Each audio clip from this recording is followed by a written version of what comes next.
जैसा कि हमने पिछले वीडियो में देखा था कि हम एमएस एक्सेल में जो होम टैब का एक टूल है फाइंड एंड रिप्लेस उसका उपयोग कैसे और कहाँ करते हैं और क्यों किया जाता है।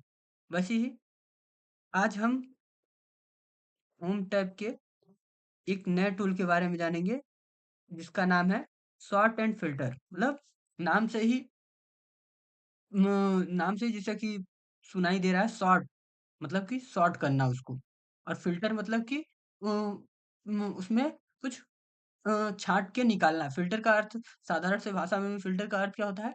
उसमें छाँटना, फ़िल्टर करना मतलब कि वो अलग-अलग करना, ठीक? तो यही टूल तो आज हम जानेंगे कि हम इनका उपयोग क्यों और कैसे कहाँ करते हैं। तो जैसा कि हमारे होम टैब में फाइंड एंड रिप्लेस के बगल में ही दिया हुआ है सॉर्ट एंड फ़िल्टर ऑप्शन, ठीक है? तो अब ये सॉर्ट एंड फ़िल्टर ऑप्शन का उपयोग हम करते कहाँ हैं और क्यों करते हैं? तो जैसे हमारे पास एक बड़ी मात्रा में डाटा होता है, जैसा कि मैंने बताया था कि हमारे पास बहुत सारे बड़ी मात्रा में डाटा है। हम उन डाटा को चाहते हैं, वो डाटा ज़रूरी नहीं है कि हमारे पास जो डाटा है वो व्यवस्थित हो, ठीक है?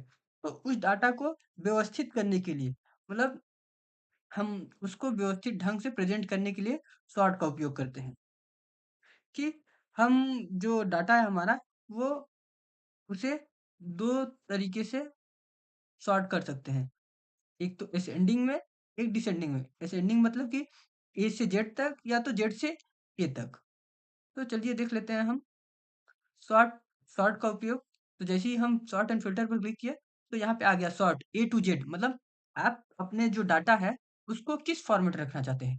ए से जेड तक मतलब ए, बी, सी, डी, ई, एफ, जी, एच ऐसे करके जेड तक ले जाना चाहते हैं कि दूसरा है जेड टू ए मतलब कि या फिर उल्टे क्रम में। जैसे गिनती अगर हम लिखते हैं, तो गिनती में 1 से 100 तक जाना चाहते हैं आप कि 100 से 1 तक जाना चाहते हैं। ये होता है जेड टू ए मतलब कि उल्टा से सीधा की तरफ। मतलब बढ़ते क्रम से घटते क्रम क्रम की तरफ और एक होता है घटते क्रम से बढ़ते क्रम की तरफ। ठीक है? तो यहाँ पे दिया हुआ है ए टू जेड तो पहले हम देखते हैं इसको ए टू जेड करते हैं। जो हम सेलेक्ट को जिसको हमें सॉर्ट करना है उसको हमने सेलेक्ट कर लिया है और हम सॉर्ट ए टू जेड पर क्लिक वो पूछ रहा है expand the selection continue with the current section. जो हम सेलेक्ट किए हैं उसके हिसाब से चलते हैं हम। तो ये किस लिए this operation required to merge cell to be identically size मतलब मर्ज किया हुआ है इसकी वजह से नहीं ले रहा हम इसके थ्रू चलते हैं सॉर्ट करके देखते हैं।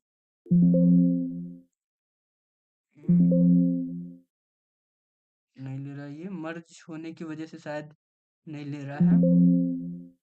कंटिन्यू करंट सेक्शन में तो भी नहीं ले रहा है।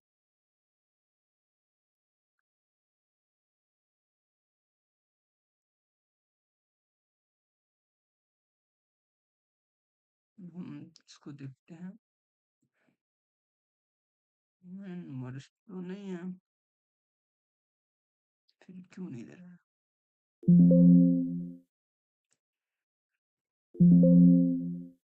This operation required to merge cells to be identically sized.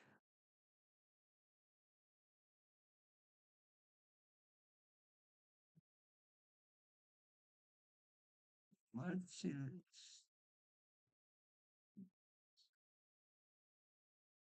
अच्छा यहाँ से सॉर्ट कर रहा है। अच्छा हाँ अच्छा ये जो हम चेंज किए हैं उसके हिसाब से दे रहा है कि आप किस वे में करना चाहते हैं आप। ये लग गया हमारा शॉर्ट्स।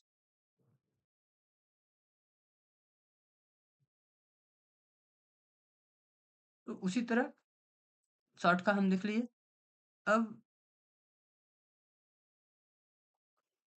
जेड टू ए करके देखते हैं क्या आता है या नहीं।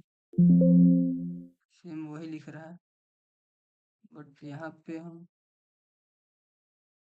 जिसको चाहे उसको ऊपर कर सकते हैं। ये मर्ज होने के कारण लिख रहा है ऐसा बट कोई नहीं आप बड़े डाटा में करोगे तो हो जाएगा। वहीं हम फ़िल्टर का यूज़ कर सकते हैं। फ़िल्टर का यूज़ भी हम किसी चीज़ को खोजने के लिए करते हैं। अगर हमें कोई डाटा चाहिए, तो हम उसे उसे सर्च करने के लिए फ़िल्टर का यूज़ करते हैं। जैसे हम इस रो में फ़िल्टर का यूज़ करते हैं यहाँ पे।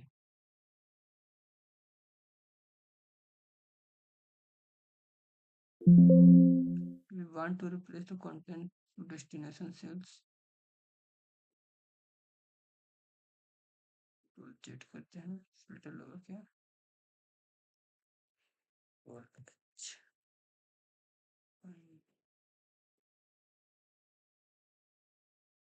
लग तो गया।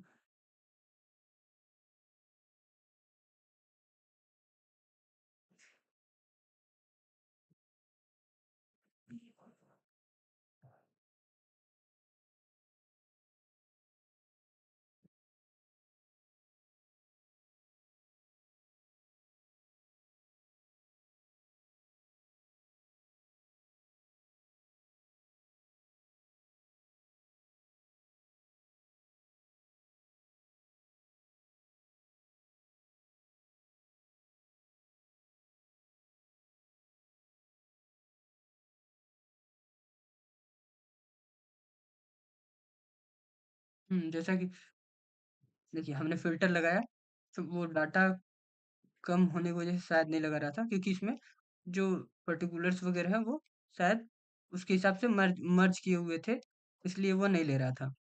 ठीक है? तो यहाँ पे देखिए जैसे कि लग रहा फ़िल्टर का यूज़ हम यहाँ पे लग गया, तो इसमें से हम फ़िल्टर का यूज़ हम अपने इच्छा अनुसार किसी भी प्रोडक्ट को छाँटने के लिए करते हैं। तो जैसा कि यहाँ पे हमने पर्टिकुलर में लगाया तो यहाँ पे हमारे पास ऑप्शन आ रहा है इतने सारे कि हम किसका रेट या किसको देखना चाहते हैं। तो जैसे ही मैं अगर सेलेक्ट ऑल है हमारा, सेलेक्ट ऑल को हटा देते हैं और जिसका देखना है हमें कि उसमें कितना क्वांटिटी है, कौन-सा है, तो उसको एक को सेलेक्ट करेंगे तो सिर्फ़ वो एक आ जाएगा, बाकी सारे हट जाएँगे और उसका ही डाटा सिर्फ़ हमें दिखेगा। तो इस तरह से हम इसका फ़िल्टर का यूज़ करके अपने डाटा को फ़िल्टर कर सकते हैं। फिर वापस से सेलेक्ट ऑल कर देंगे, फिर वापस कर देंगे तो फिर से वही आ जाएगा। वो चाहे आप नाम के हिसाब से सर्च कर सकते हैं या क्वांटिटी के हिसाब से कर सकते हैं, अमाउंट के हिसाब से कर सकते हैं। जिस हिसाब से चाहें आप, उसके हिसाब से आप अपने डाटा को फ़िल्टर कर सकते हैं। तो जैसे कि मैं ये अमाउंट के हिसाब से किया, तो 100 अमाउंट सेलेक्ट किया मैं। अब 30 का भी कर लेता हूँ, तो 100 और 30 में ये 3 क्वांटिटी है, 3 प्रोडक्ट है हमारे पास, 100 और 30 के रेट में। तो इस तरह से आप जैसे सेलेक्ट डाल करके मैं ओके कर देता हूँ, पुनः वापस मेरा डाटा सेम आ गया। तो इस तरह से आप एक्सेल में फ़िल्टर का यूज़ कर सकते हैं, जिसमें सारी डाटा को मतलब अपने बड़े से डाटा में से जो आप देखना चाहते हैं, उसे फ़िल्टर करके देख सकते हैं, कि उसका डाटा क्या है हमारे पास। तो इस तरह से हम सॉर्ट एंड फ़िल्टर का यूज़ करते हैं। अब हम देखते हैं कि इस डाटा में हमारे इस डाटा को सेलेक्ट करते हैं और देखते हैं फ़िल्टर लगता है क्या इसमें? Sort A to Z. हाँ, देखिए जैसे कि ये इसमें सॉर्ट किए तो ये सॉर्ट भी हो गया हमारा क्योंकि यहाँ पे कोई भी सेल्स मर्ज नहीं किया हुआ है। इसीलिए ये सॉर्ट हो गया। ए टू जेड किए तो ए टू जेड में सॉर्ट हो गया और वहीं हम जेड टू ए कर रहे हैं। देखिए ए जेड से ए की तरफ मतलब जेड से ए की तरफ हो गया और वहीं पे जैसे ही हम सेलेक्ट करके ए टू जेड सॉर्ट कर रहे हैं और एक्सटेंड आ रहा है ओके यस देखिए सी से आ गया शुरू हो गया। तो इस तरह से हम अपने एक्सेल में डाटा को सॉर्ट और फ़िल्टर कर सकते हैं। तो इस वीडियो में बस इतना ही। अगर वीडियो पसंद आए तो लाइक, शेयर और कमेंट ज़रूर करें। धन्यवाद।